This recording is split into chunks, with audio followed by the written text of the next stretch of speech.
We know more tonight about the Ebola patient in Texas, the first confirmed case in North America. And we're getting a closer look at the lingering effects the virus is having in West Africa.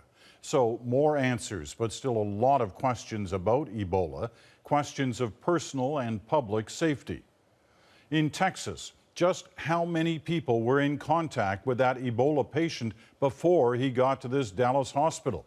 And here at home, are Canadians at risk? How prepared is our healthcare system for an outbreak?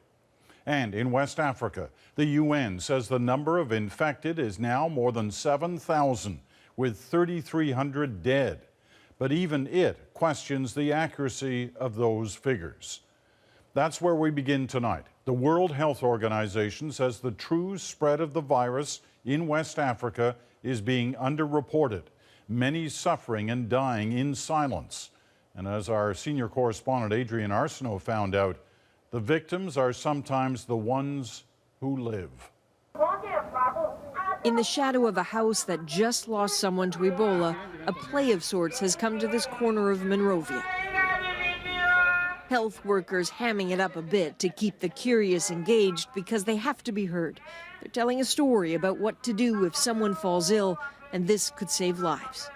It's hard enough to get the message about Ebola and the right thing to do to the most vulnerable of people, but then there's a whole other component to it. What do you do with the people who are left behind? And especially, what do you do if they're children? Just down the laneway is one woman with one idea of how to help. American Katie Myler runs a nonprofit group called More Than Me, educating the neediest of girls in Monrovia for years. But when Ebola hit, she knew they had to fill a gap for kids whose parents have succumbed to the virus and everyone else is too scared to care for them. Our house, we were making this house not so much for orphans. It was for orphans and children who have been in contact with Ebola, and nobody kind of wants to take them in because they're afraid. There are at least 2,000 Ebola orphans in Liberia. Will soon be more. And Myler's small group is scrambling to make safe, clean spots for 60 of those children right here. Watch over them for the 21-day quarantine period and try to get them care if they show symptoms. A start with a surprise first visitor.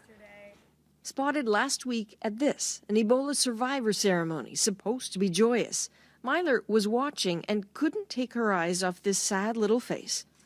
She was there crying and everybody else was kind of celebrating. And when I asked them what happened, they're like, her parents died. They told me. Her name is Esther, and that day at the ceremony with her parents gone, no one was there to take her home or anywhere. I told the people at the hospital if she wants to stay with me for the night, because I know that the ministry actually has some plan for orphans coming, or they're getting something ready.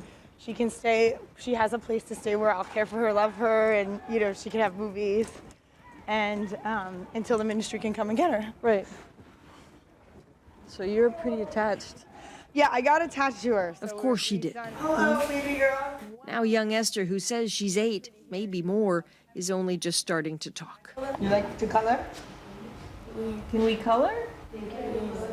Still weak from what Ebola did, but virus-free, of no threat to anyone. Nurses keep her well, and there's a kindergarten teacher starting to win her over. I was so happy yesterday, so very happy. We have a lot to talk about. We danced all day.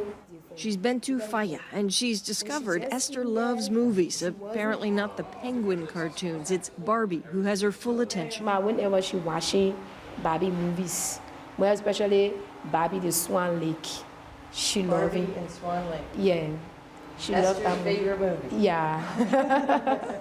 What they'd love to know is if she has a brother or sister.